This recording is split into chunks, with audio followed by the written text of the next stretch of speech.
Bismillahirrahmanirrahim. Assalamualaikum warahmatullahi wabarakatuh. Yang saya hormati dan banggakan, Habib Murtado, Kiai Haji Yunan Asgaruzzaman, Komisi Fatwa MUI Pusat, Ketua Umum Alam Jabar, Adinda Irfan Pasrian, IPANG, segenap panitia penyelenggara acara Mujahadah Shalawat Ummi, Bapak Ibu hadirin yang dimuliakan Allah Subhanahu wa Ta'ala. Pertama-tama, marilah kita panjatkan puji syukur kehadirat Allah Subhanahu wa Ta'ala karena atas rahmat dan karunia-Nya kita masih diberi kesempatan untuk bertemu dalam keadaan sehat walafiat. Salawat serta salam, marilah kita haturkan kepada junjungan kita, Nabi besar Muhammad SAW, beserta keluarga dan sahabatnya. Semoga kita mendapat syafaat beliau di yaumil hisab nanti. Bapak Ibu hadirin yang saya hormati, dalam Islam dikenal 3 istilah yang berakar pada kata dasar yang sama, yaitu ijtihad, mujahadah, dan jihad. Semua itu merupakan pengembangan dari kata dasar jahadah yang berarti kesungguhan.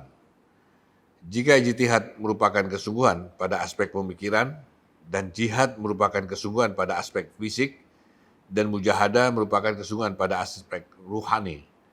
Secara istilah, mujahadah diartikan sebagai memerangi dorongan nafsu yang selalu mengajak kepada keburukan dengan cara menempa diri dan mental sesuai tuntutan syariat atau agama. Sederhananya, mujahadah merupakan rangkaian kegiatan peribadatan yang dimaksudkan untuk membersihkan diri dari segala keburukan dengan semata-mata mengharap ridho dari Allah Subhanahu wa Ta'ala.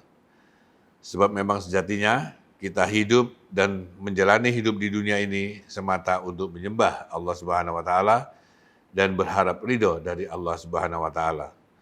Karena jika Allah sudah ridho, maka sebenarnya selesai semua urusan kita.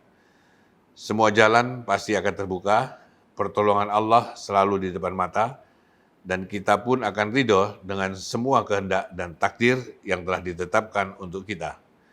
Apalagi ritual mujahadah ini dipandu dengan pembacaan sholawat ummi, di mana sholawat ummi dikenal sebagai sholawat yang mengandung hikmah untuk pembersihan hati, sehingga hati pembacanya diharapkan senantiasa dalam keadaan jernih dan bijak dalam menangkap suatu hal.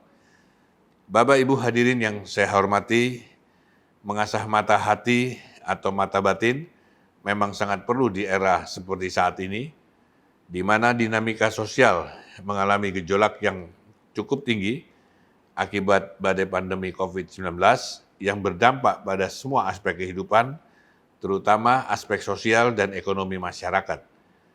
Tetapi dengan mata hati yang terasah, kita justru akan melihat bahwa dampak pandemi COVID-19 di Indonesia dapat memberi hikmah kepada kita semua, khususnya hikmah bagi para pemangku kebijakan dan pengambil keputusan di negara ini. Bahwa ternyata kita sebagai bangsa mengetahui kelemahan-kelemahan fundamental yang selama ini belum terungkap secara terang benderang, sehingga kelemahan-kelemahan itu harus menjadi titik awal pekerjaan besar bangsa ini ke depan. Dengan pandemi ini, kita sempat menyaksikan dan melihat sendiri bagaimana ketahanan sektor kesehatan kita yang hampir kolaps ketika terjadi ledakan jumlah pasien COVID. Tenaga medis pun berguguran, fasilitas kesehatan dan alat medis yang kekurangan di sana-sini, juga kualitas kesehatan masyarakat kita yang ternyata rentan dengan komorbid atau penyakit bawaan akibat pola hidup yang tidak sehat.